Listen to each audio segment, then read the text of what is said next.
meeting is being recorded. Baik Ibu dan Bapak sekalian yang saya hormati, pada hari ini Selasa tanggal 16 September tahun 2025, ini S3 PCC PEP Universitas Negeri Yogyakarta dalam mata kuliah filsafat ilmu pendidikan, saya Pak Marsikit yang mengampu ya. Jadi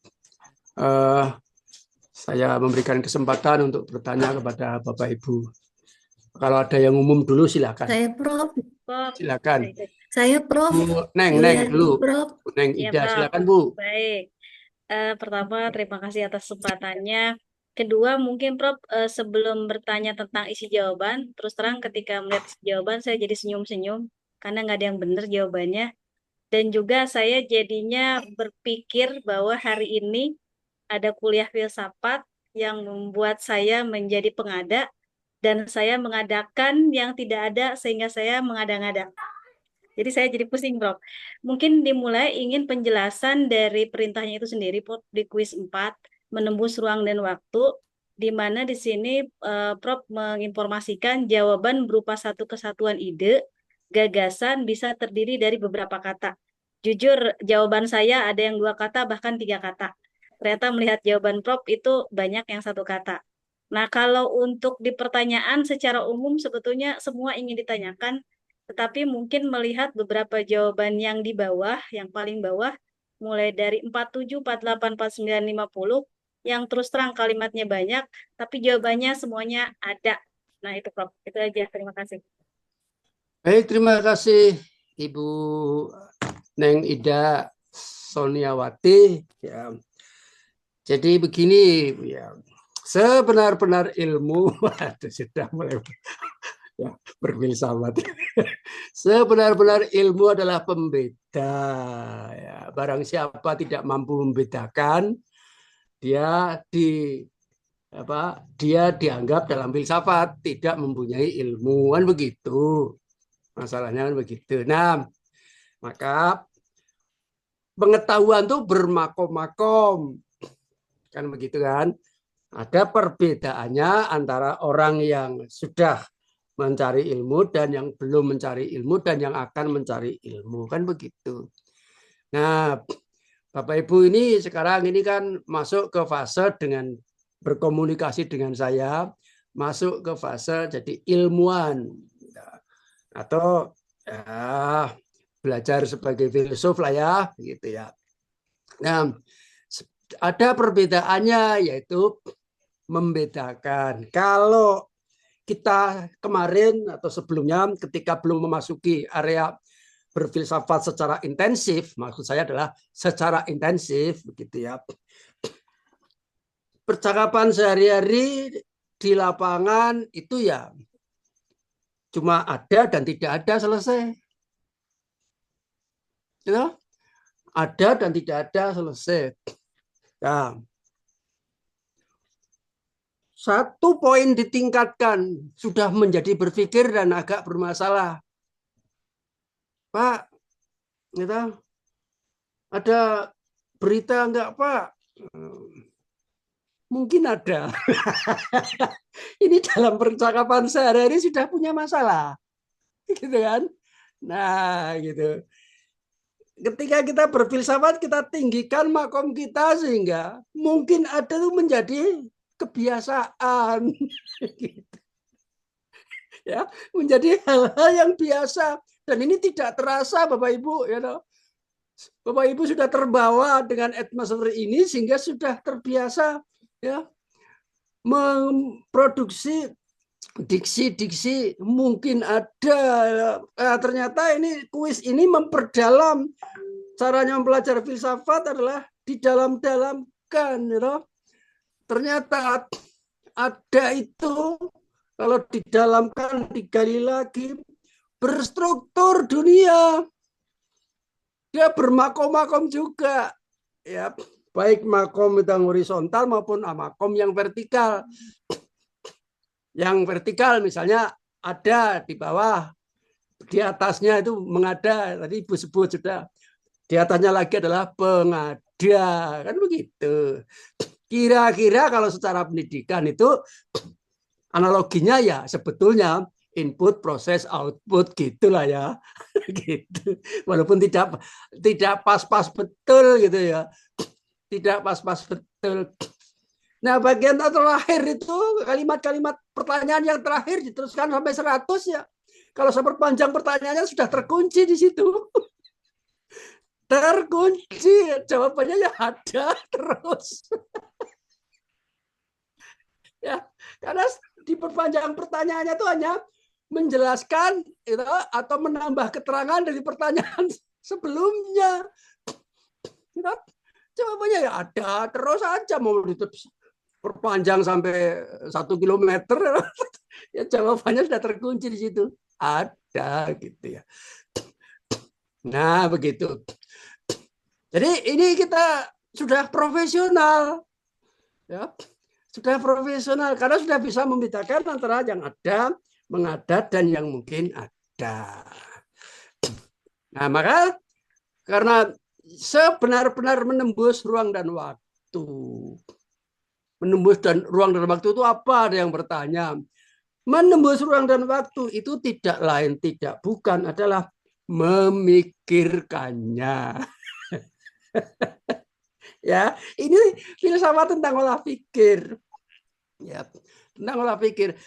Menembus ruang dan waktu itu artinya memikirkannya. Tiadalah berpikir tanpa menembus ruang dan waktu.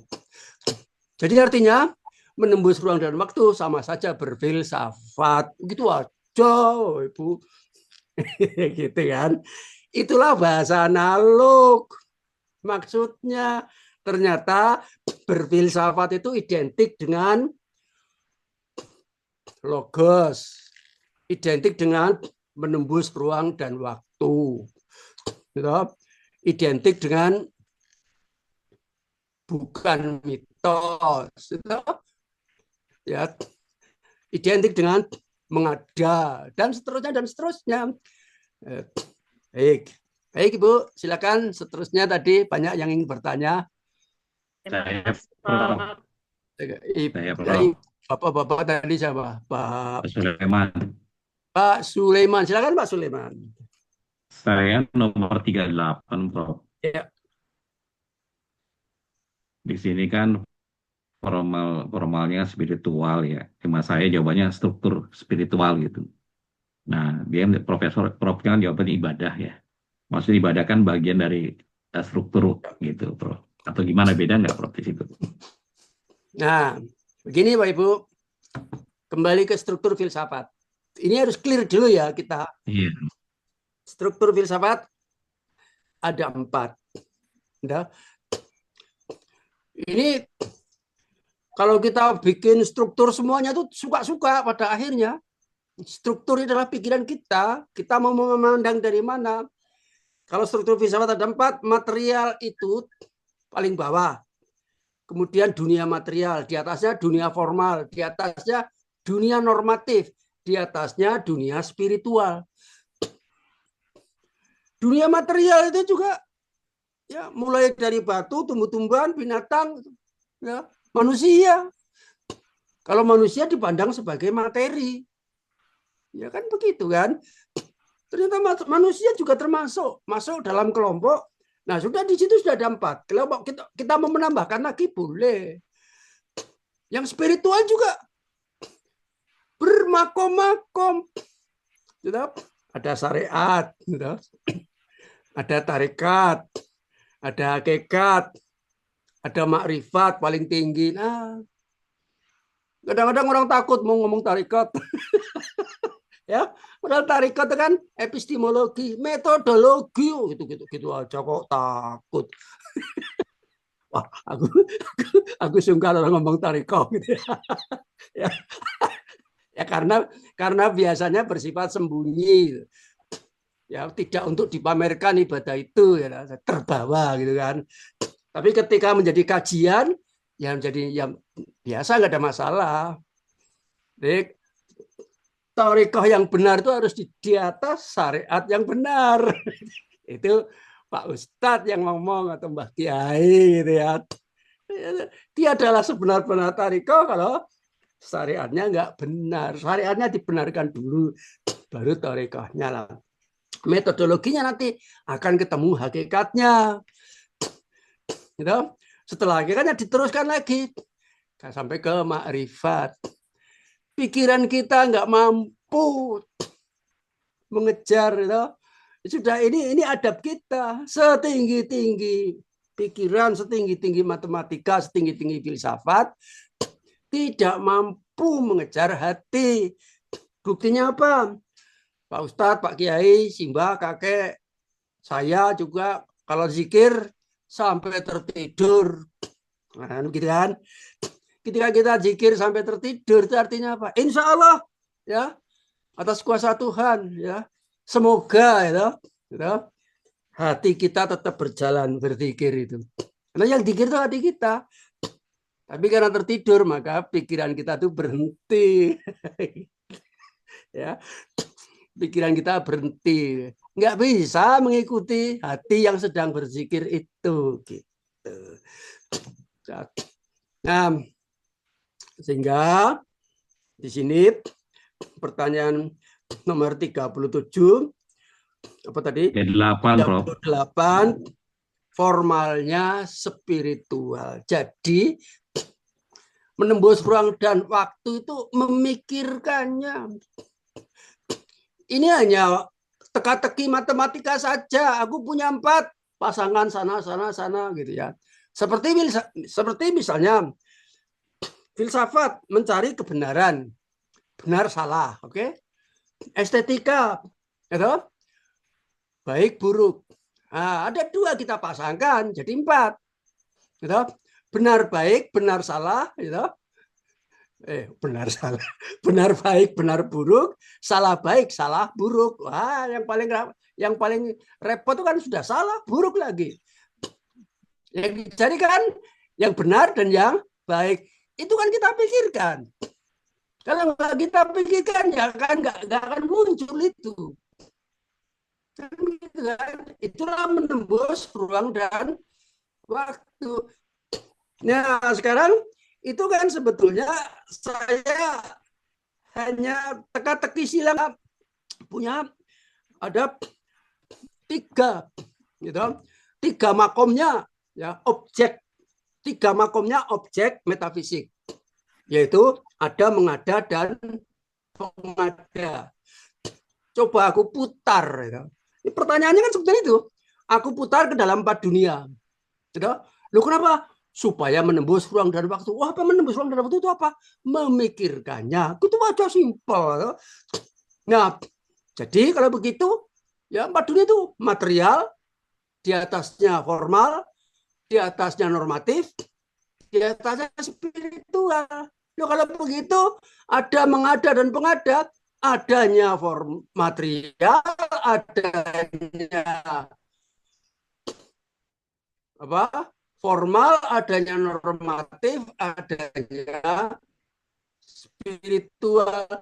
Demikian seterusnya. Itu baru yang saya. Yang lain, sekarang kalau sama-sama 4 makom itu aku real material itu artinya kelebihan kita mampu memikirkan yang beda dengan yang tidak sedang memikirkan ini gitu. Itulah pembedanya.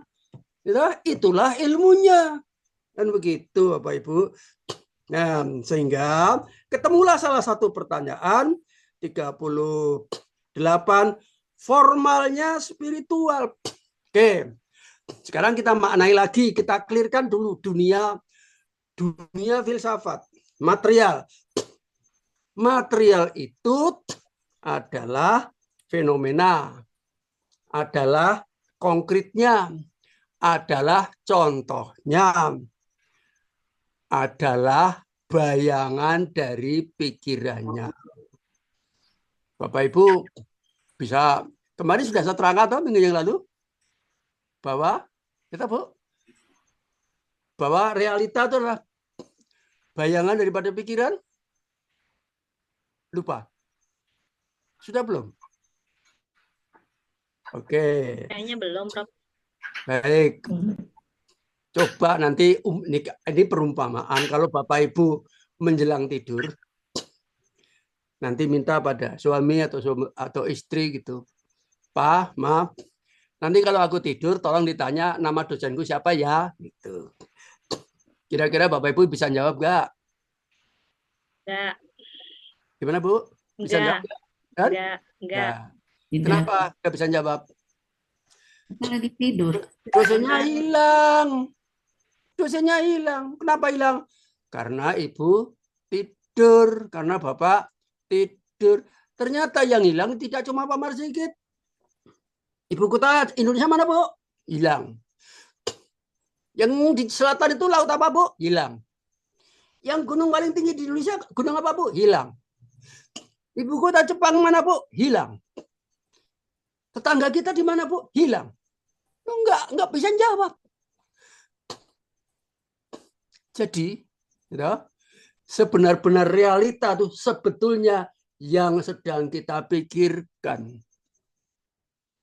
Jadi dunia itu identik dengan pikiran kita.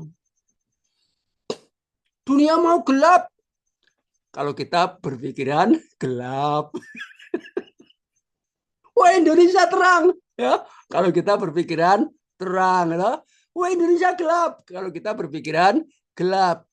Gampang toh. Ya kalau Indonesia ingin dari gelap berubah dari gelap menuju terang ya bangunlah. Bangun Pak, bangun.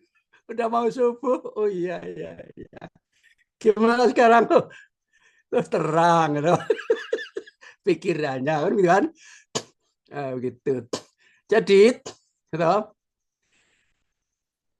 realita contohnya yang kita lihat fenomena itu secara filsafat dapat dipandang gitu loh, namanya dapat, kalau nggak dipandang juga nggak apa-apa, dapat dipandang sebagai bayangan dari pikiran kita kan begitu. Apakah bisa Bapak Ibu memikirkan yang tidak ada di dalam pikiran? Ya, mana bisa? Ya nggak bisa. Ada Nggak semua. bisa, kan begitu. Nah, begitu. Nah, itu tentang realita. Berikutnya di atasnya itu formal. Dunia formal itu dunia bentuknya. Loh, apakah Bapak Ibu mengetahui sebenar-benar realita? Oh, itu ada realita batu. Batu itu apa, Pak? Apakah Bapak Ibu bisa mengetahui sebenar-benar batu? Enggak lah. Apakah Bapak Ibu mampu mengetahui sebenar-benar kucing? Walaupun itu adalah realita. Enggak lah. Jadi ternyata yang Bapak Ibu lihat ya di dalam pikiran dapat diangkat menjadi bentuknya. Yang konkret itu ternyata hanya bentuknya saja. Loh, di mana hakikat kucing? Hakikat kucing ada di pikiran. Ya, ada di ilmunya. Nanti di atasnya ada dunia yang ketiga, yaitu dunia normatif. Dunia normatif itu apa? Ini sesuai dengan jawaban yang pertanyaan nomor 38. Dunia normatif itu apa? Makanya ini penting direkam Bapak Ibu supaya tidak lupa. Dunia normatif itu adalah ilmunya. Di sini dunia normatif itu bukan norma. Yang norma itu justru di bawahnya, yaitu bentuk dunia formal. Lu kok bingung, Pak? Iya, sebab apa? Istilahnya cuma sedikit di dalam filsafat itu. Satu istilah dipakai untuk banyak makna. Maka ilmu itu dunia normatif, semua ilmu. Nah, sekarang kalau semua ilmu dunia normatif berarti kalau ada pertanyaan, ya, apa formalnya spiritual? Ini sudah lewat saya. Ini dunia yang kedua, formalnya itu berarti bentuknya. Bentuknya spiritual itu apa? Ya, bentuknya Ibadah. spiritual ya antara lain ya beribadah bentuknya. Kan seperti itu. Yang paling dekat lah kira-kira mendekati dengan maknanya seperti itu. Begitu Pak Sulaiman ya jawaban Siap, saya. Prof. Yang lain Bu Yuliati silakan Bu.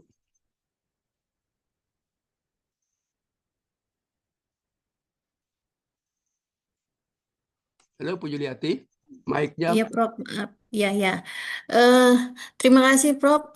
Saya dari 4 kuis yang sudah saya lewati gitu kan, semua jawaban saya dengan jawaban Prof mungkin teman-teman juga itu berbeda gitu. Sementara dalam pandangan saya atau asumsi saya bahwa filsafat itu kan tidak sah aja, semua jawaban itu sah aja asal ada argumennya gitu. Nah, apakah sebenar seperti itu atau memang ada batasan-batasan tertentu yang bisa membedakan mana jawaban yang filosofis atau jawaban yang sekedar perasaan tadi, Prof? Itu Bu, aja, Prof. Terima kasih. itu kalimat perantara Bu. Ya, pada akhirnya nanti ya pertanggungjawabannya di akhir. Itu perantara yang menghibur sementara. Ketika awal kuliah ini ya sebenar-benar filsafat adalah pikiran Bapak Ibu awal kuliah. Supaya apa? Supaya jangan mundur kuliahnya. Tapi kalau sudah terbiasa ketemu dengan saya, okelah saya perkenalkan diri. Sekarang meningkat makomnya ya. Sebenar-benar filsafat adalah pikiran Pak Marsigit. Itu kan terminal, gitu loh. Ini kan proses. Di akhir nanti, di akhir, sebenar-benar filsafat adalah pikiran para filsuf. Dia adalah orang berfilsafat kalau tidak merefer pada pendapat para filsuf. Dalam rangka jatuh bangun mendampingi Bapak Ibu loh. Gitu. Supaya kesananya nggak terasa gitu. Ya, artinya apa? Di bagian akhir nanti sudah maaf saja, gitu. Maaf saja. Saya bercita-cita ya keadaannya mungkin, gitu. Nah, seperti yang saya bawakan seperti ini artinya tidak harus masa ya kita ini kan sudah dewasa ya masa menghafalkan tanggal lahirnya Plato adalah itu kan malah merusak pikiran ya, ya. Ya. Itu melalui aktualisasi diri gitu. Aktualisasi diri apa itu mengendapnya pengalaman gitu. Nah, mengendapnya pengalaman. Loh, kok pikiran kalau filsafatnya sudah tinggi ya pikiran itu ya pengalaman, pengalaman berpikir. Loh, pengalaman dia adalah pengalaman kalau tidak dipikirkan. Coba Bapak Ibu tidur, ditanya, Bapak Ibu sudah membaca? Ya, diam saja. Oh, belum punya pengalaman. Gitu. Bapak Ibu sudah mendengar? Diam saja. Oh, Bapak Ibu tidur belum punya pengalaman. Ya. Nah, makanya sebenar-benar ilmu dilandasi dengan kesadaran dan kesadaran di atas perhatian. Maka dikondisikan kuliah ini supaya ada perhatian, kan begitu. Begitu, Bu. Ya. Berikutnya Bu Eva, silakan Bu. Baik, Prof. Ketahuan kalau pembenaran diri. Ya, Prof. Terima kasih. Bu Eva. Iya. Saya dari pertemuan kuis 1 sampai kuis 4 belum ada yang betul, Prof. Masih nol. Alhamdulillah. Itu artinya apa? Modal yang bagus untuk belajar filsafat. Ya, itu Ya, berarti artinya apa? Terhindar dari kesombongan, sudah merasa tahu. Nah, sebenar-benar menuntut ilmu ya adalah merasa belum tahu, itu secara maksimal dan secara optimal. Lah kalau sudah merasa tahu ngapain?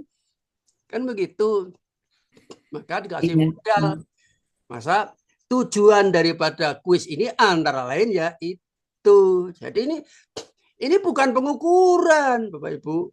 Ya, saya memberikan alternatif pada Bapak Ibu dari prodi PEP, di mana tes itu bukan untuk semata-mata untuk mengukur, tapi sebagai fungsi kesigapan psikologi, readiness begitu. Silakan Bu Eva, teruskan. Iya, ini Prof. Saya melihat jawaban Prof yang nomor 11, 13, 14, 15 itu sama ya Prof, normatif. Yang saya ingin tanyakan di sini, normatif di sini itu maksudnya gimana ya Prof? Kok jawaban yang nomor 11, 13, 14, 15 itu sama? Ya, ada Yang dua pertanyaan sebetulnya. Yang pertama jawaban sama. Sekarang saya ingin menawarkan satu jawaban. Satu saja, jangankan sama. Satu jawaban saja untuk semua pertanyaan. Minggu yang lalu sudah saya berikan? Sudah. Sudah ya? Sudah. Sudah, Prof. Jadi untuk jawaban yang sama tidak masalah. Ya. Untuk jawaban yang sama tidak masalah. Sekarang masalahnya ialah kenapa jawabannya itu normatif? Iya, Prof. Normatifnya nomor berapa, Bu? Sekarang tanya Bu, sekarang. Normatifnya di situ kan ada normatif Nomor berapa? Nomor berapa? Nomor 11, Pak. Nomor 11. Iya. Normatifnya pengada. Normatif. Ya. Normatifnya pengada. Ilmunya pengada. Ya. Ilmunya pengada. Pengada itu tidak akan muncul kalau tidak di dalam ilmu ini. Dan ilmu ini normatif sifatnya. Dunia normatif. Maka jawaban saya saat itu memikirkannya, normatifnya pengada adalah normatif. Begitu. Karena apa? Kan tidak ada di dalam percakapan sehari-hari kata-kata pengada. Hanya ada di dunia kita ini, yaitu dunia normatif. Jadi normatifnya pengada itu adalah normatif. Kan begitu. Baik. Untuk yang berapa lagi, Bu Eva? Yang mana lagi? Yang normatif semuanya sama toh? Oke. Baik. Kalau begitu sekarang Bu Desi. Saya, Pak Prof. Untuk nomor 29, Pak Prof, adanya formal itu kesepakatan. Bagaimana penjelasannya, Pak? Oh iya. Formal adalah kesepakatan. Apa namanya? Adanya formal. Jadi begini, Bapak Ibu. Ya. Formal. Formal itu bentuknya. Ya. Formal itu bentuknya. Semua bentuk itu adalah semua yang terlihat, semua yang terdengar, semua yang tersentuh, ya, semua yang tercium, apapun yang terkena panca indera kita. Gitu. Apapun yang terkena panca indera kita. Nomor berapa tadi, Bu? Nomor 20? 29. Ya. Oke.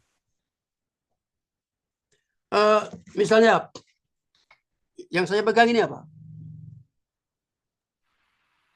Kacamata. Kacamata. Kacamata, Prof. Adanya adanya kacamata di dalam pikiran ibu. Dari mana dia? Kalau semua orang mengatakan ini adalah kaca telinga, Salah. mungkin ibu tadi jawabannya kaca telinga juga. Oh. Karena bentuknya kacamata, Prof. Lihat, sekarang saya tanya lagi. Kok ibu mengatakan kacamata? Kesepakatan. Kok bisa kok misalnya tidak kaca kaca kaca kaca penjepit hidung? Nah, kenapa? Karena terlihat, Prof. Terlihat Kesepakatan sudah, kacamata. Prof. Sejak dulu sampai kalau dulu orang itu pertama kali itu menyebut ini adalah kaca penjepit hidung, maka ibu tadi jawabnya adalah kaca penjepit hidung.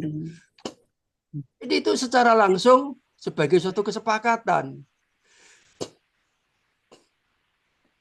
Kenapa menekankan pada kacamata, pada matanya bukan pada hidungnya? Atau mungkin pipi. Gitu. Kaca bertengger di atas pipi. Nah, gitu kan? Nah, gitu. Baik, itu tafsir nomor berapa Bu nomor? 29, Bapak. 29. Berikutnya nomor berapa Bu? Yang Nah, kalau sebentar, misalnya sebentar Bu. Sebentar. Ini kalau diekstensikan, ya, lahirlah itu tadi secara metafisiknya. Secara metafisiknya jawaban saya. Artinya dunia formal, ya. Adanya formal, ya. Dunia formal. Adanya formal, kesepakatan. Tuh. Nah, sekarang jikalau sudah bergeser ke epistemologi, ya, formal itu adalah ilmu yang bersifat formal. Ilmu yang bersifat formal itu macam-macam. Semua yang berakhiran logi-logi itu. Atau matematik, biologi, dan seterusnya. Itu ilmu yang bersifat formal. Dan itu diawali, gitu, adanya ilmu itu, gitu, adanya ilmu yang bersifat formal itu, adanya formal itu adalah kesepakatan. Di dalam matematika contohnya adalah definisi. Matematika murni itu adalah ilmu yang bersifat formal. Maka dia dimulai dengan definisi, dan definisi itu adalah kesepakatan. Maka dikenal ada hukum formal, kan begitu. Ada hukum material, kan seperti itu. Nah, di situ pentingnya kesepakatan. Kesepakatan itu lahirnya bisa dikarenakan sebuah buku atau pendapat atau tulisan orang. Kemudian diyakini kebenarannya, si pembaca mengiyakan, kemudian dia menggunakannya, itu sudah sepakat. Kan begitu. Baik, Pak Tandri silakan. Ya, terima kasih Prof. Saya ingin menanyakan yang nomor 12, Prof. Ya. Di situ saya jawabnya kuasa Tuhan, Prof. Nah, apakah iya. yang jawaban Prof di situ kuasanya itu merujuk pada kuasa Tuhan atau Nah, sekarang dunia kuis ini di mana dunianya? Kita mengejar substansi atau mengejar bentuknya? Kalau mengejar substansi, gitu, kuasanya atau kuasa Tuhan, saya nulis kuasanya sudah salah. Harusnya nyanya besar, kuasanya. Kalau substansinya, kuasanya atau kuasa Tuhan itu sama. Tapi kalau bentuknya beda. Kenapa beda? Oh, beda tulisannya. Nah, sekarang Bapak mau milih mana? Mau mengejar nilai yang tinggi, ya, tak terbantahkan, ya, gitu. Atau diikhlaskan sajalah, ya dah, aku dapat 0 untuk modal belajar filsafat, begitu ya. Nah, silakan Bapak Ibu pilih yang mana, begitu.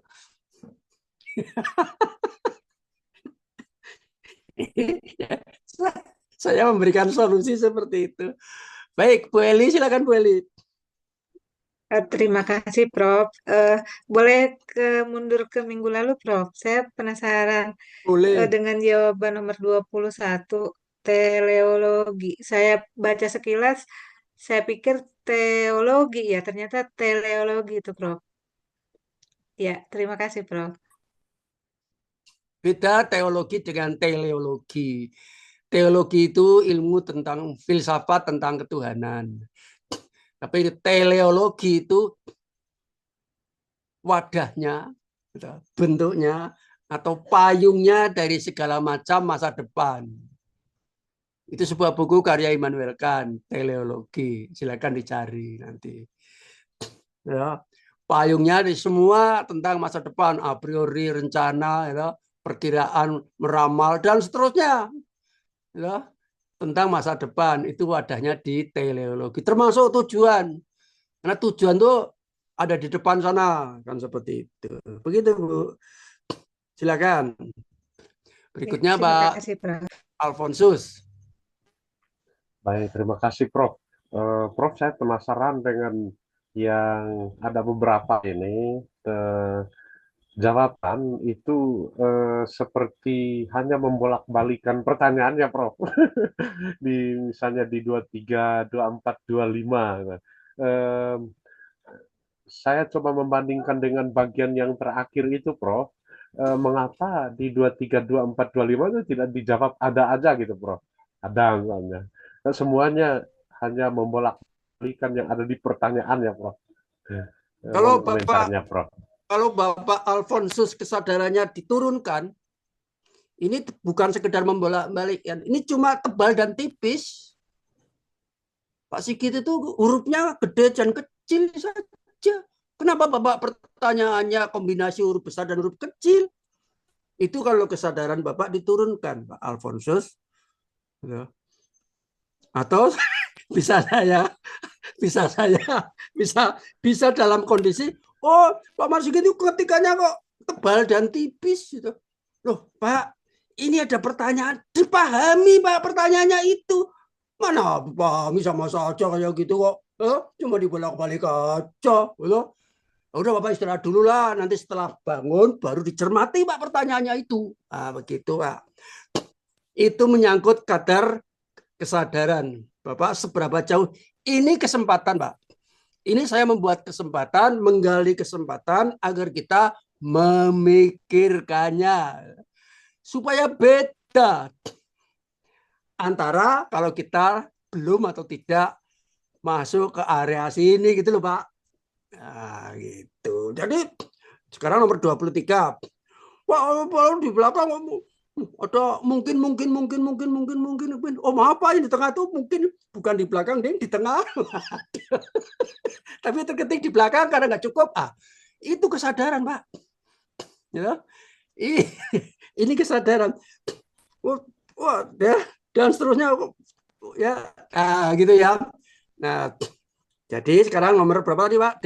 22, 23, 24. Ya.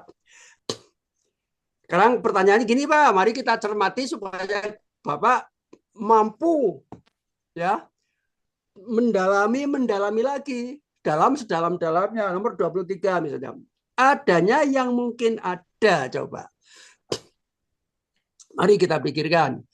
Makanya ini kalau nggak konsentrasi nggak bisa Pak. Ya, kalau double perhatian kita kemana dengan yang lain nggak akan bisa. Objek metafisik daripada filsafat adalah meliputi yang ada dan yang mungkin ada. Selesai. Oke. Yang ada itu apa? Yang ada itu yang pernah dilihat, yang sudah dilihat, yang sudah ditunjuk, yang sudah didengar, pokoknya yang sudah dipanca indera antara lain, atau pernah dipikirkan, sudah dipikirkan, itu berarti ada. Adanya dalam pikiran, itu maksudnya Pak. Pertanyaan nomor berapa tadi, Pak? Yang saya bahas. 23. Nah, sekarang 23. objek filsafat itu yang ada dan yang mungkin ada. Yang ada di mana? Ada itu di dalam pikiran, terus yang mungkin ada di mana? Yang mungkin ada di luar pikiran. Nah, pertanyaannya, yang mungkin ada enggak?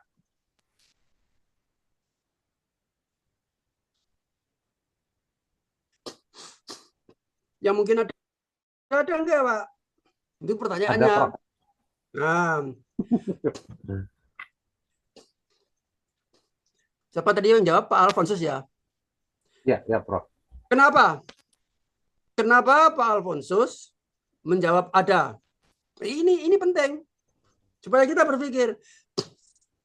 Kenapa Pak Alfonsus mengatakan yang mungkin ada itu ada? Yo. Ini baru saya terangkan tadi. Sekarang yang lain. Karena ini, Prof. Nah, yang lain Karena dulu kita cek. menjelaskan, Bentar. Yang lain dulu kita cek. Karena belum tentu jawaban Pak Alfonso itu benar. Sekarang saya ulangi. Objek filsafat, objek metafisik meliputi dua. Yang ada dan yang mungkin ada. Oke. Yang ada dalam pikiran. Yang mungkin ada di luar pikiran. Pertanyaan saya. Yang mungkin ada itu ada enggak? Siapa tadi yang ngomong? Ada. Saya, Prof. Ada. Pak Sulaiman. Pak Sulaiman. Kenapa Bapak menjawab ada? Karena tadi kan dijelaskan bahwa di dalam itu kan ada material itu yang kaitannya sama fenomena konkret dan contoh. Terlalu jauh, Pak. Terlalu jauh dari penjelasan saya. Karena ada di pikiran, Prof. Ini penting. Saya ulangi, Pak. Objek filsafat ada dua. Ada dan yang mungkin ada. Kenapa ada? Sudah pernah dipikirkan, dilihat, didengar, dipersepsi, ya, sehingga atau ditulis atau disentuh panca indera sehingga ada di dalam pikiran kita. Itu disebut ada. Oke. Saya ulangi lagi, objek filsafat ada dua, yang ada dan yang mungkin ada. Pertanyaan saya lah, yang mungkin ada atau tidak, Pak Sulaiman? Ada, Prof. Ada. Kenapa Bapak menjawab ada? Bentuknya. Nah, oke, Pak. Ini ketajaman berpikir, Pak. Saya jawab enggak, Prof. Siapa yang menjawab? Bu Neng Ida. Ya, silakan Bu Neng. Karena barusan Prof bilang semua yang sudah dipikirkan atau dipersepsi atau di panca indera itu yang ada. Berarti di luar itu tidak saja, ada. Bu. Langsung saja. Berarti Ya. kebalikannya. Bu, sebentar. Langsung saja. Pertanyaan saya, yang mungkin ada itu ada enggak, Bu? Ada, Prof. Kalau saya ada, Prof. Siapa? Saya, Prof. Siapa lagi tadi yang ngomong? Ya. Eli. Siapa? Ngomong tuh namanya siapa? Eli, Prof. Sulit banget. Eli, Prof. Eli, ini. Eli mana Eli? Eli. Bu, saya tanya sekarang. Yang mungkin ada itu ada atau tidak, Bu? Ada, Prof. Kenapa? Karena ada dalam pikiran kita. Nah, ini berfilsafat, ya. Saatnya tepat, akurat 100%. Ya. Itu ya. Oke. Siapa lagi yang tentang ini? Saya akan ulangi lagi pertanyaannya. Yang mungkin ada atau tidak? Saya bisa jawab. Ada, Prof. Ada, Prof. Pak Franciscus, kenapa Ya, Pak ada, Prof. menjawab ada? Ya. Dalam teori peluang, kata mungkin itu berarti 50-50. Oh, itu terlalu Kata jauh, mungkin itu Pak. 50-50 dalam teori peluang. Terlalu jauh, Pak. Di sekitar mulut saya saja, Pak. Nggak usah jauh-jauh sampai sekolah. Itu tadi, ada, Prof. Ada. Ya, ada. Kenapa Bapak ngomong yang mungkin ada itu ada? Ya, artinya saya ambil dari perspektif Oke, daripada ya, bertele-tele, apakah? ada. Tapi bertele-tele ini penting dalam filsafat. Dari saya jawab tadi kan Oh iya, berdasarkan perspektif tapi saya, Prof. bertele-tele ini penting. Kata kemungkinan Tapi itu kan ya, disinilah Pak, itu kan bicara peluang disinilah itu. kita Jadi memerlukan 50-50. logika yang Ya, akurat. iya. Bapak terlalu jauh Penting juga logikanya bertele-tele, nggak Prof. akurat, tidak akurat. Bapak ingin yang akurat. Ya. Prof, Eh, Tanya jawab, saja Prof. pada gurunya. Coba, Pak Kusnul silakan. Satu Saya saja ulangi Pak. jawabannya Saya ulangi jawabannya Pak. satu saja saya Sebentar fokus. Pak, saya ulangi lagi. Kita tata pikiran. Dengarkan baik-baik. Objek filsafat meliputi yang ada dan yang mungkin ada. Oke. Pertama prinsip itu. Yang kedua, kenapa ada? Ada itu karena kita pikirkan, kita dengar, kita tulis, kita sentuh, kita panca indera. Sehingga ada di dalam pikiran kita. Oke, pertanyaan saya, Pak Gusnun.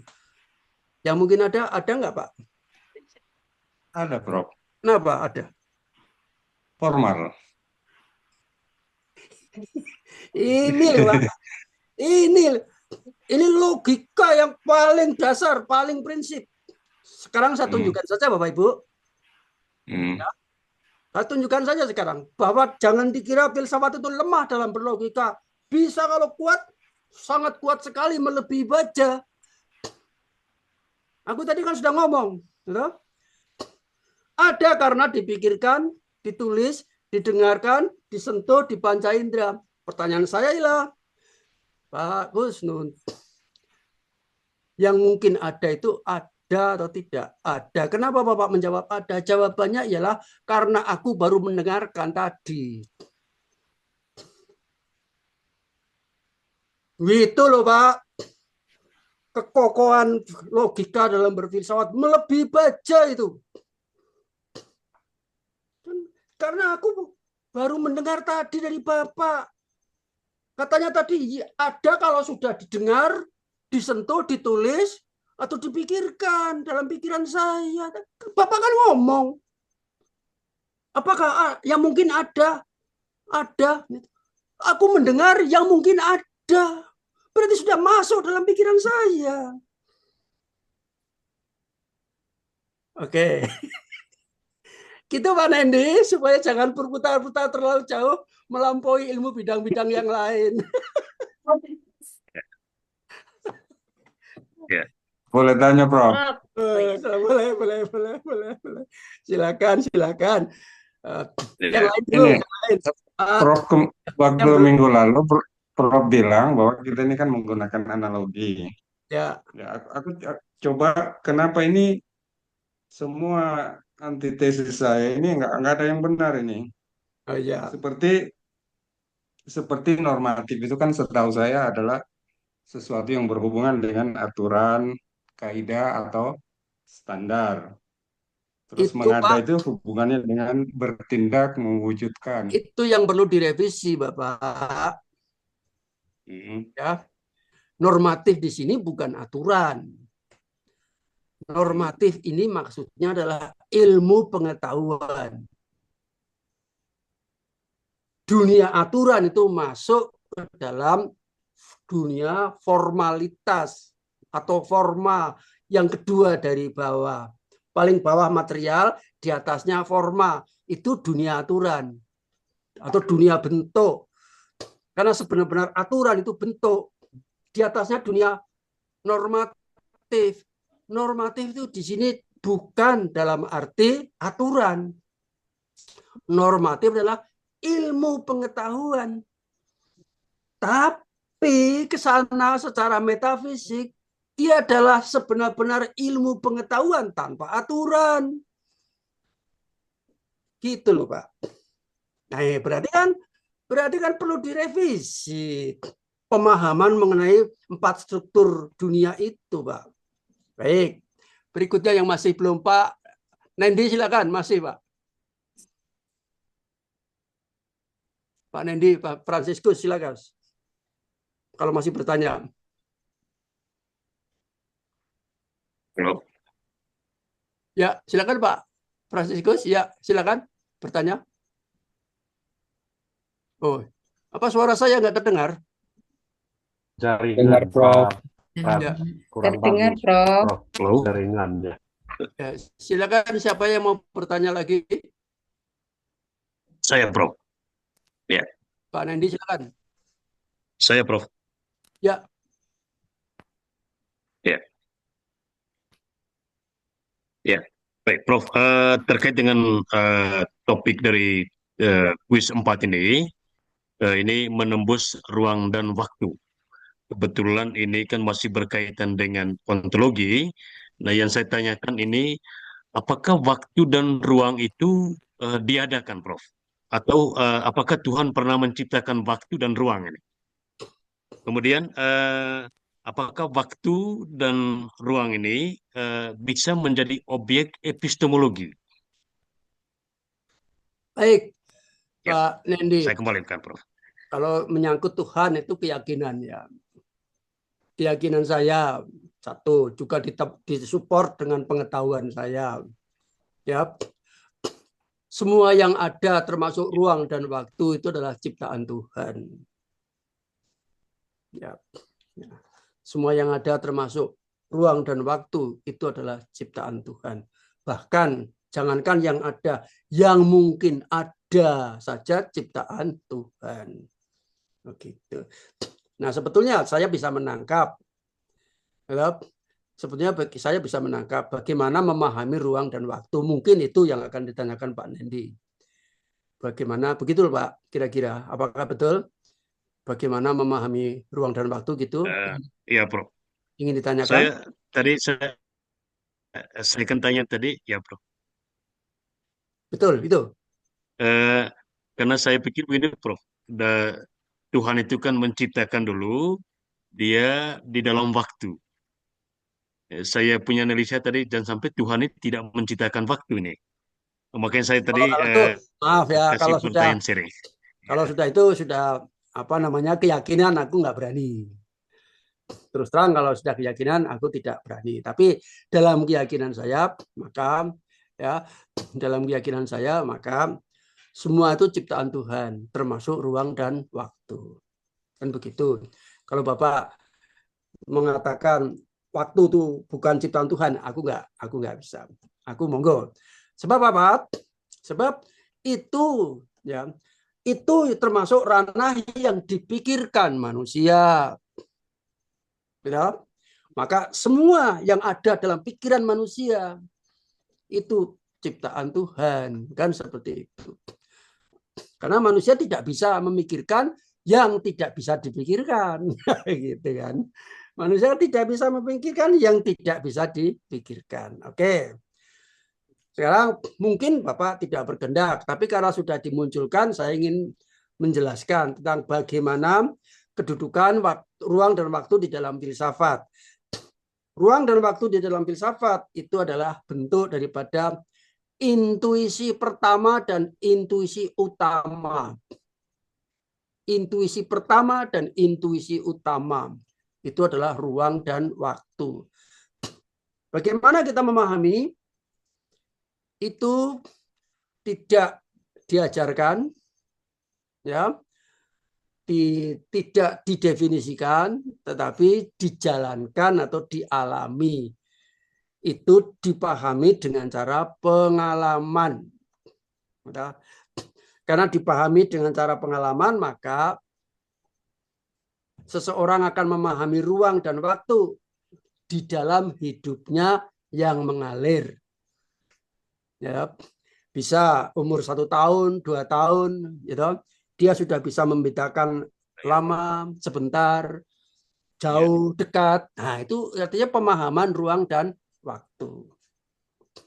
Kan begitu. Nah, kalau kita berfilsafat, maka dia adalah sebenar-benar waktu tanpa ruang. Dan dia adalah sebenar-benar ruang tanpa waktu.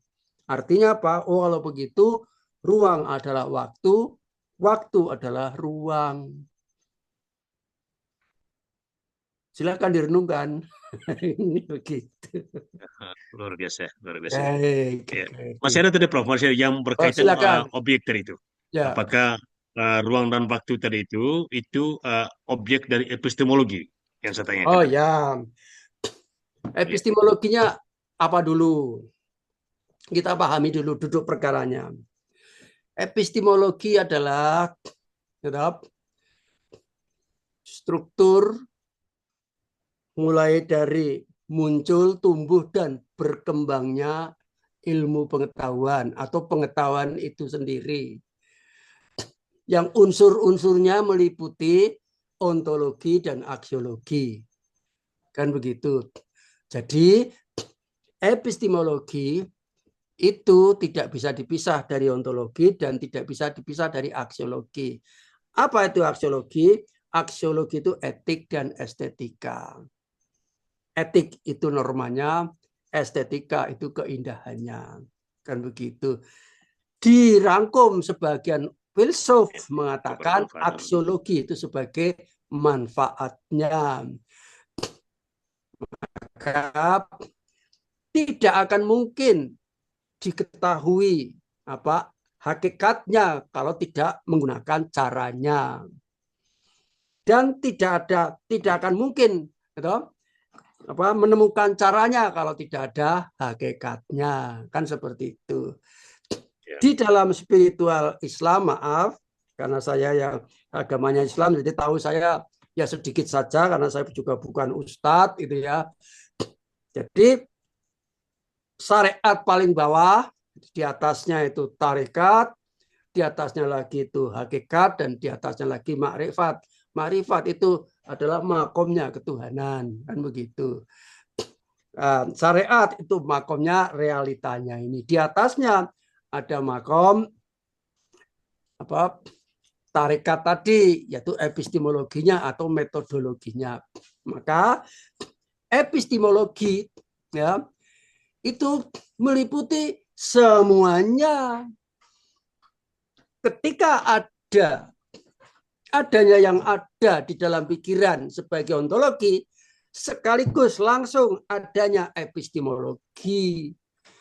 Jika adanya itu adalah ruang dan waktu, dengan sendirinya ada epistemologi ruang dan waktu.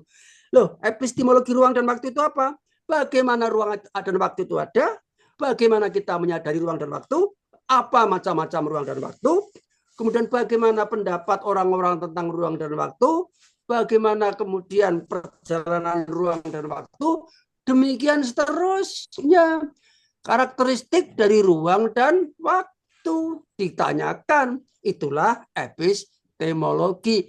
Yang sama adalah ditanyakan untuk semua yang lain. Maka filsuf itu tidak bisa berdiri sendiri.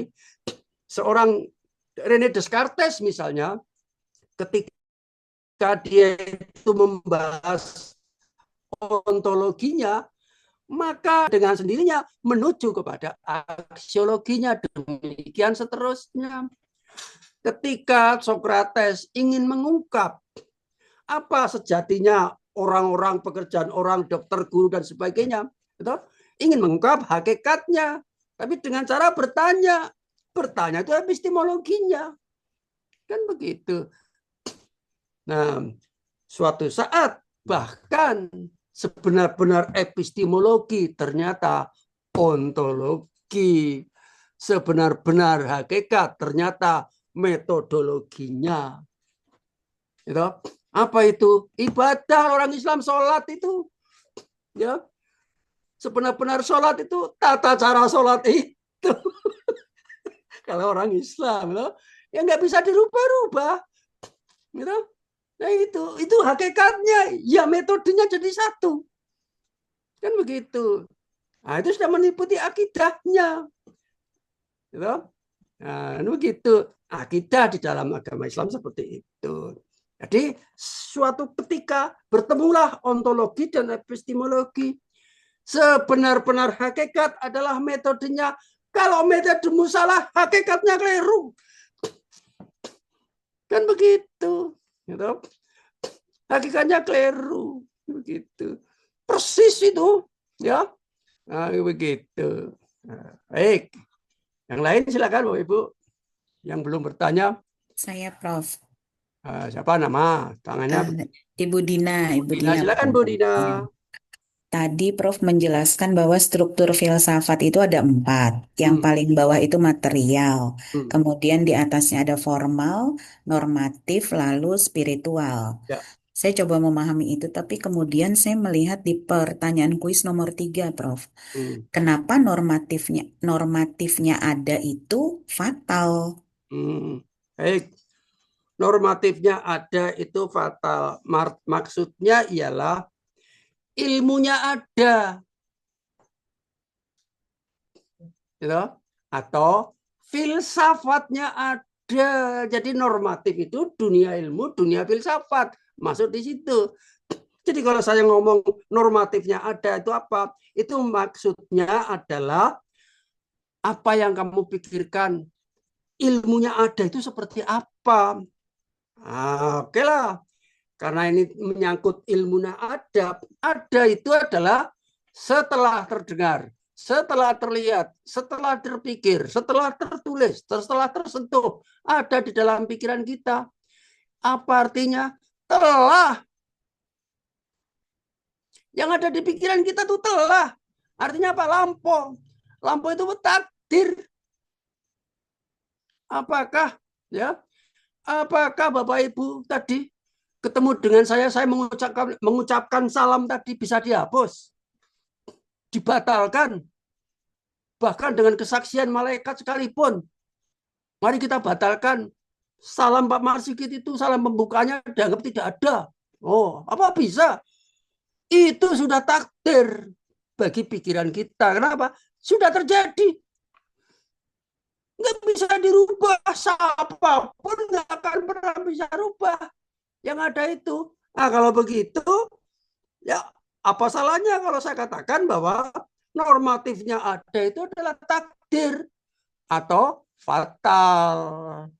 Begitu ketemunya. Gitu ya Bu Dina? Iya Prof, terima kasih Prof. Mudah-mudahan tidak jelas Bu. Fase tidak berpikir. Fatal Luar itu biasa, berarti Prof. takdir gitu ya Prof ya. Iya, fatal itu takdir. Fatal Baik. itu takdir, lawan daripada vital. Vital itu ikhtiar. ikhtiar. Baik Prof. Gitu. Yang sudah Ibu ketahui itu bersifat fatal, bersifat takdir. Ya, yang sudah Ibu ketahui, yang sudah Ibu dengar apa bisa dihapus, dihilangkan. Ya, nah gitu. Baik, yang lain silakan. Jadi ini memang sengaja pertanyaan ini dibuat ya supaya Bapak Ibu memikirkannya, kemudian menanyakannya. Saya bertanya atau Ibu yang bertanya. Kalau sudah ditanya baru difilsafatkan. Maka sebenar-benar berfilsafat setelah ditanya. Nah, kalau nggak ditanya tadi aku nggak menjelaskan.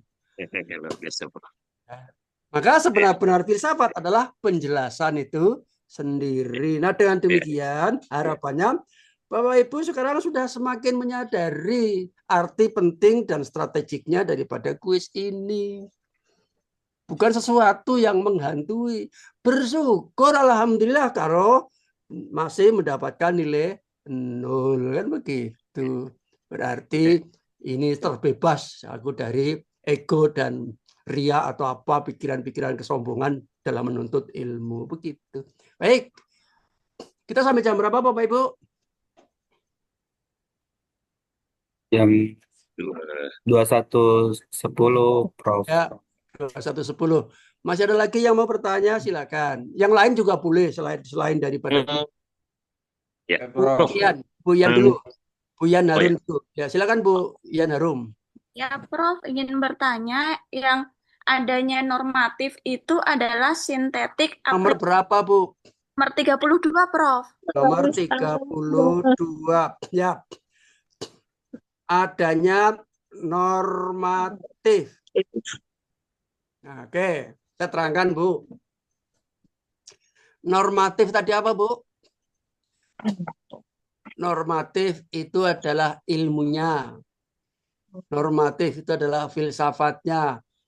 Ingat-ingat tadi, material, formal, normatif, spiritual. Jadi semua ilmu, semua filsafat masuk di dalam makomnya normatif. Oke. Itu kita bertanya nomor berapa tadi? Nomor 30. 32. Adanya normatif. Sama saja bertanya adanya ilmu. Mana tadi yang bertanya? Siapa? Bu Ian. Adanya ilmu. Maka menurut Immanuel Kant, sebenar-benar ilmu bersifat sintetik a priori. Itulah jawaban saya. Karena sesuai dengan pikiran atau teorinya Immanuel Kant, yaitu sebenar-benar ilmu adalah sintetik a priori. Tapi aku bertanya, karena pertanyaan filsafat itu adalah menggunakan bahasa analog. Adanya normatif. Ya, kalau ini dimensi filsafat, kalau diturunkan bahasanya lebih operasional lagi, ya, apa hakikat ilmu. Tapi kan supaya kita berpikir, gitu loh, ya, supaya kita berpikir kan begitu. Begitu, Bu Yan. Masih ada lagi nomor yang lain? Cukup, Prof. Masih. Ya. Bapak Ibu silakan, Bu. Bapak Ibu masih ada lagi, masih ada waktu. Ya. Izin saya Prof. Retnoning. Bu Retnoning silakan, Bu.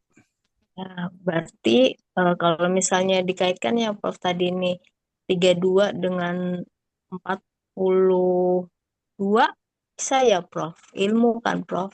Normatifnya spiritual. Iya, filsafatnya spiritual itu apa? Teologi itu aja. Ya, berarti itu sudah jawabannya Prof. Itu maksudnya gitu ya. Jadi kan seperti itu. Baik, yang lain silakan.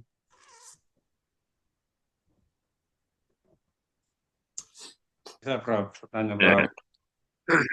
Pak Alfonsus. Baik, terima kasih Prof. Nanti Pak Kusnun setelah ini ya. Saya masih penasaran dengan istilah sintetik a priori, Prof. Baik. Boleh minta penjelasannya, Prof. Terima kasih. Baik. Jadi filsafat itu kan bahasa analog, Pak. Bahasa analog itu tidak sekedar diterjemahkan bebas, tapi mempunyai perspektif penerjemahan yang bebas. Asal bisa dikaitkan dan bisa dijelaskan. Kan begitu. Dan bagaimana pedomannya? Pakai logika. Pakai logika dan mengacu pada realita.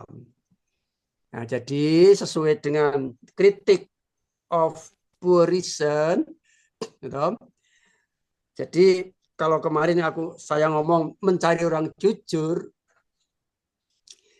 oke lah, bisa diartikan bahwa sebenar-benarnya terjadinya ilmu, kan bisa begitu juga artinya. Ini bahasa analog di dalam filsafat itu identik, mencari orang jujur sama dengan sebenar-benar membangun ilmu. Sebab apa? Sebab ilmu itu jujur, kan begitu. Sama saja analitik. Analitik itu logika. Maka bahasa itu analitik. Kenapa? Karena bahasa itu logis, kan begitu. Ya kalau nggak logis bukan bahasa namanya. Kicauan. Luar biasa, Bro. Ya kan?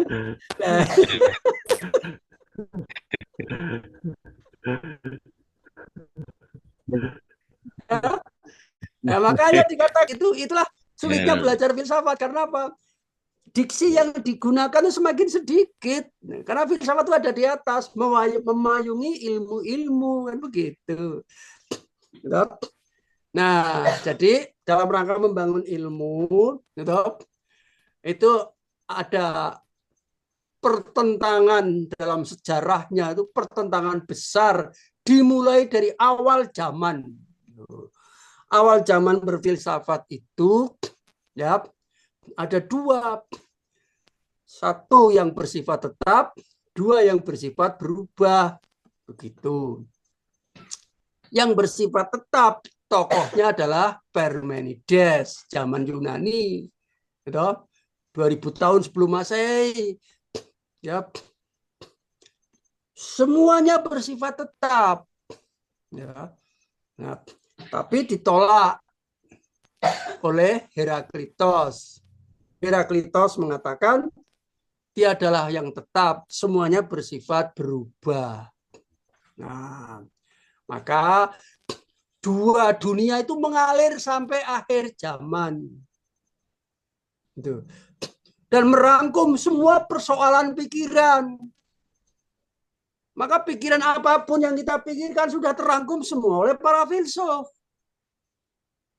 Nggak usah khawatir. Maka muncullah berbagai macam filsuf.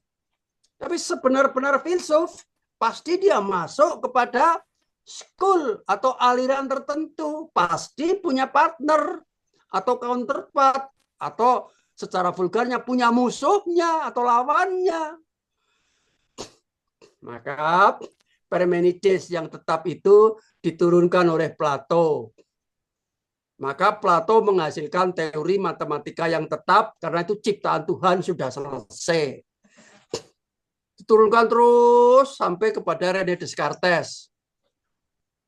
Dia mengandalkan logika. Tidak ada ilmu kalau nggak ada rasionalitas. René Descartes. Apa maksudnya setelah ditanya rasionalitas itu ada dua, yaitu analitik dan a priori. Selesai. Ini yang berubah itu mengalir. Yang berubah itu mengalir. Ya. Dari Heraklitos mengalir ke Aristoteles.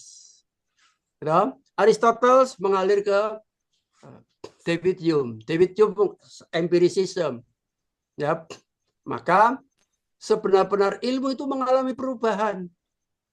Dan ilmu itu bersifat sintetik a priori. Sintetik apa?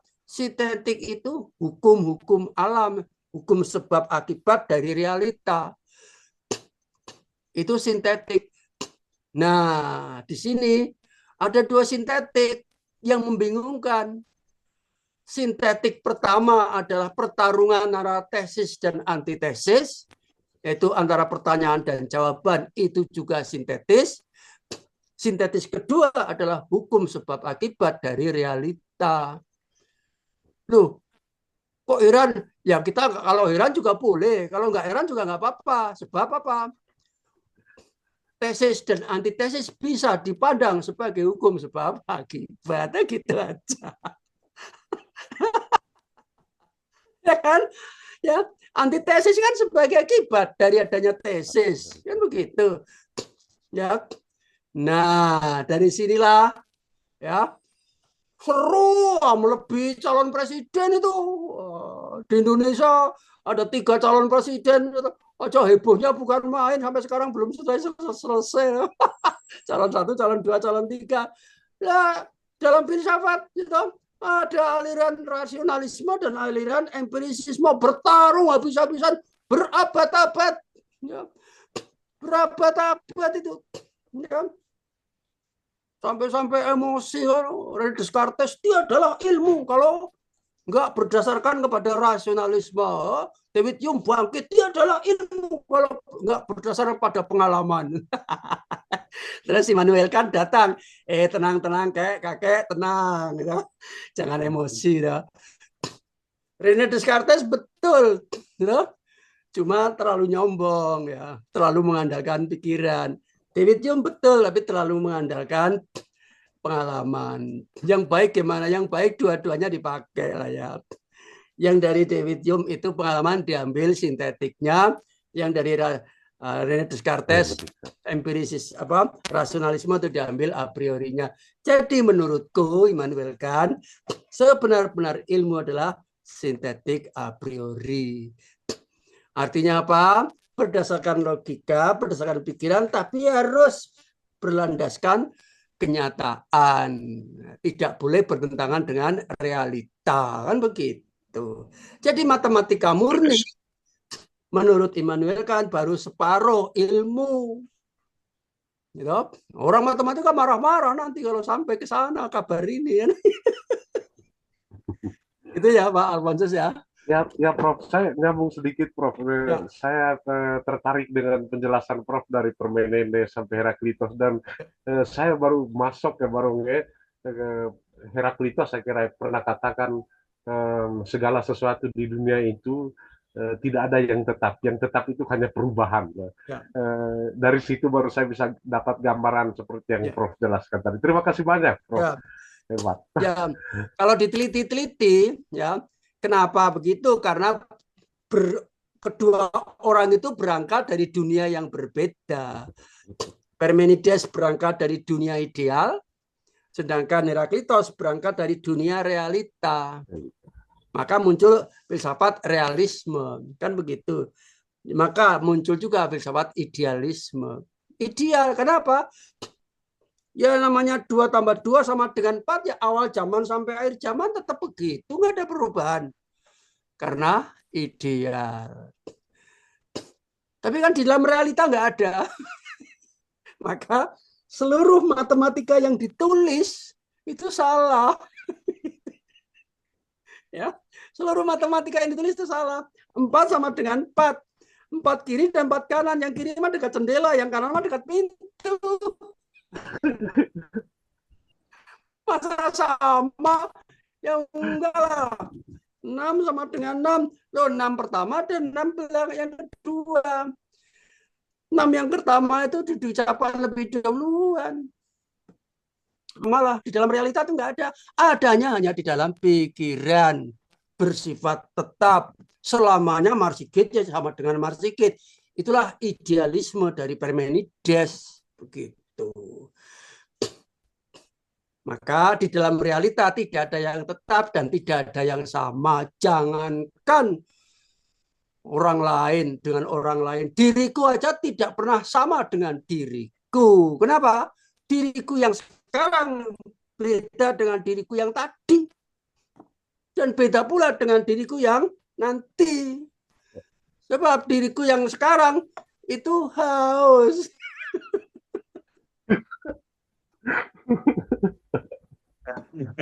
Yang tadi mah belum haus. Maaf Bapak Ibu. Ini memperagakan saja supaya lebih berkesan gitu. Yang nanti lapar. Nanti minta istri bikinkan mie gitu ya. Mie godok atau apa ini. Bu, habis kuliah ini bikinkan mie, Bu. Lapar gitu ya. Nah begitu. Baik, satu lagi. Boleh Ya, bertanya silakan. lagi nggak, Prof? Boleh, silakan. Ya, ini terkait dengan soal yang Prof buat di kuis 4. Ini secara umum saya lihat, saya ingin kesimpulan, Prof. Kan material, kemudian formal, normatif, dan spiritual. Kalau tadi saya tangkap kan kesimpulan dari normatif itu ilmunya. Boleh nggak satu kata kunci untuk material itu apanya, formal, kemudian tadi normatif sudah, dan spiritualnya? Ini epistemologinya dulu dibetulkan ya. Kalau matematika itu ya epistemologi matematika dari banyak perkara mencari satu kunci jawaban X sama dengan 10. Itu matematika. Kalau dari filsafat satu kata ya dicari banyak perkara yang tidak jelas. Jadi nggak ada kunci-kuncian di sini, Bu, ya. Kuncinya kembalikan kepada pikiran ibu. Pikiran ibu bisa berubah-ubah. Sekarang, nanti malam, besok. Itulah sebabnya karya para filsuf juga ada karya 1, karya 2, karya 3. Tidak bisa sekaligus. Karya 2 bisa saja merevisi karya 1. Itulah sebabnya maka setiap kuliah apapun yang saya bertahun-tahun juga nggak pernah sama. Sebab apa? Referensinya adalah pengalaman hidup. Ya, referensinya pengalaman hidup. Minggu ini ya, orang-orang di bawah usia saya, sebelah kiri tetangga meninggal dunia, sebelah kanan tetangga meninggal dunia. Aku kan tinggal menghitung bonus gitu ya. Umur saya udah 68. Sudah lebih 5 daripada 63, tinggal ngitung bonus. Maka lahirlah di dalam pikiran saya, ya, Hidup sebenar-benar hidup adalah survival of the fittest. Maka ketika kuliah pertama kali, aku ingin ngomong kepada mahasiswaku tentang survival of the fittest. Kan beda dengan 5 tahun yang lalu.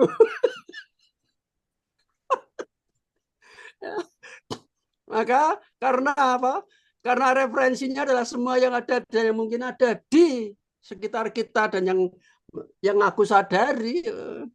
Ya kuliah filsafat ya nggak pernah persiapan, aku ya cuma gini aja. Persiapannya cuma badan sehat gitu aja sama tumbler minum tadi. Kalau haus minum.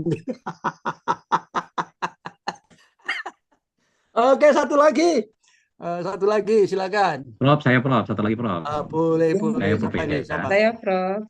Dua berarti nggak apa-apa. Silakan. Ya, Terima Bapak kasih Prof. Pak dulu, Pak Kusnadi ya. Siapa? Pak siapa? Tadi Pak Sulaiman kayaknya. Pak Sulaiman, silakan Pak Sulaiman. Sulaiman dulu, Pak. Pak Sulaiman silakan. Pak Sulaiman Prof. Ya. Ya. Silakan Pak Sulaiman. Yuk. Mic-nya gimana? Kok mandek? Saya sih jujur Prof, udah aman ya. Ya. Halo? Sinyalnya ya. kayaknya, sinyalnya Ya. hilang. Halo. Sinyal Silakan, Pak Pak. Sulaiman, Pak. Ya. Halo, Pak Sulaiman. Oke. Pak saya dulu, Prof. Dulu boleh Bu Marianti dulu. Ya, sambil nunggu. Tes. Ya, silakan. Silakan Bu Marianti. Ya, izin bertanya, Prof. Boleh. Saya mau tanya yang nomor 46, Prof. Tentang spiritualnya spiritual. Itu jawaban tadi tasawuf, Prof. Ya. Saya mohon penjelasannya, Prof. Terima kasih, Prof. Nomor 46, ya. Jadi itu pengalaman saya, Bapak Ibu. Ya, pengalaman dan pengetahuan saya. Kalau salah, ya saya minta maaf. Gitu ya. Kalau ada Bapak Ibu yang ingin bisa menjawab yang lebih bagus, silakan, tapi bisa diterangkan. Jadi karena apa? Tasawuf kan di situ menghasilkan ada unsur tarekohnya. Tarekoh itu kan metodologi atau epistemologi dalam filsafatnya. Jadi itu artinya menurut saya di samping yang lain-lain ibadah dan sebagainya ya sesuai dengan akidahnya, sesuai dengan syariahnya dan sebagainya, maka kalau saya sebagai orang Muslim ingin memfokuskan dan mendalami ya secara lebih kusuk lagi, ada metodologinya. Metodologi yang namanya tarekoh, kan begitu kan? Ada macam-macam metodologi, sebanyak guru-guru yang ada, guru spiritual maksudnya, dan aliran-alirannya kan begitu. Makanya saya sebut spiritualnya spiritual ya, tasawuf kan begitu. Itu penjelasan saya. Kalau saya tidak kurang, monggo yang lebih mafhum silakan. Misalnya Pak Husnun atau Pak Sulaiman silakan menjelaskannya seperti apa. Tapi ini sebagai pemantik ya, bahwa ada pertanyaan semacam itu secara filsafat, secara pikiran. Maaf. Kalau memang itu sudah melampaui daripada, berhentilah. Sebab apa? Pikiran ada batasnya, ya, hati juga ada batasnya. Sebenar-benar batas daripada hati adalah menurut saya kuasa Tuhan. Ya, nah, tadi saya katakan saya misalnya ketika saya zikir menyebut nama Tuhan, maka saya bisa zikir sampai tertidur. Ketika saya tertidur, pikiran saya berhenti. Tapi insya Allah, keyakinan saya, zikir saya tetap jalan, hati saya tetap jalan. Artinya apa? Pikiran saya tidak bisa mengejar hati. Sedangkan tinggi sekali pengalaman seseorang tinggi, menurut saya, kalau orang itu semakin merasa dekat, lebih dekat lagi kepada Sang Pencipta, kan begitu. Ya, kepada Sang Pencipta. Nah, bagi Bapak Ibu yang sudah haji mungkin mengalaminya. Kalau saya baru umroh, ya hajinya masih disuruh nunggu antri 30 tahun. Ya, yang penting daftar dulu kan ya, Pak Sulaiman. Ya. Kan begitu. Nah, ketika itu saya di Raudhah itu, di Masjid Nabawi itu, wah, merasakan sesuai dengan informasi sesuai dengan keyakinan, ya betapa kita itu, maksud saya, betapa saya itu merasa dekat sekali dengan Tuhan itu. Nah, pikiran sekarang tinggal pikiran. Setinggi-tinggi sebanyak-banyak orang, secerdas-cerdas tinggi orang, maka kalah dengan motifnya. Jikalau ada motif, maka pikiran bisa mengambil alih, ya, dari semuanya itu, mengambil alih hatinya. Maka terjadi satu sejarah di Jawa yang namanya Syekh Siti Jenar. Ya. Kebenarannya enggak jelas, enggak tentu. Silakan cari referensinya. Syekh Siti Jenar. Aku pernah membaca, kan gitu kan. Nah, yang saya membaca, yang pernah saya baca, godaan seseorang itu ketika dia sudah dekat, bahkan menyatu, godaannya merasa jadi Tuhan, gitu. Ya, karena merasa jadi Tuhan, ya, maka ketika dia dipanggil oleh kerajaan, ya, kalau nggak salah dari Demak dulu ya, dipanggil dari kerajaan Demak itu, maka dia ngomong, ya, silakan minta izin kepada Tuhan. Ya, kalau Tuhan tidak mengizinkan, ya saya nggak akan datang, gitu. Nah, panggil lagi, silakan minta izin kepada Tuhan. Sudah minta izin kepada Tuhan. Nah, kalau sudah, silakan minta izin kepada saya. Nah, kalau saya nggak mau, ya nggak akan pernah terjadi saya datang ke sana, gitu. Oke, gitu. Kenapa? Karena aku adalah Tuhan itu sendiri. Gitu. Nah, itu godaannya. Nah, akhirnya apa? Udah, kalau gitu di ultimatum sama kerajaan. Oke lah, kamu punya ide apapun, aliran apapun, terserah. Mau jungkir balik, terserah. Ibaratnya mungkin begitu ya. Tapi yang penting dipakai untuk dirimu sendiri. Ya, jangan cari pengikut, jangan cari santri, ya. Jangan menyebarkan pada orang lain. Karena ini mengganggu syiar agama Islam yang sudah dikembangkan di kerajaan Demak itu kan. Nah, akhirnya bagaimanapun karena godaan mungkin ya tetap nggak bisa, ya. Tetap nggak bisa. Akhirnya dihukum matilah, kira-kira seperti itu. Peristiwanya seperti itu ya. Nah, nanti ceritanya ada di medsos-medsos atau di YouTube, di Google juga bisa dicari. Syekh Siti Jenar kan begitu. Itu yang tadi yang belum bertanya, silakan. Yang Bapak Pak Sulaiman tadi, Pak. Satu lagi, Pak. Silakan Pak Sulaiman. Masih 3 menit waktunya. Jam saya. Saya sih hanya mereview aja, Prof. Jadi kita pembelajaran 6 bulan teh membuat kita menjadi lebih sabar, lebih menyadari setiap keadaan gitu, Prof.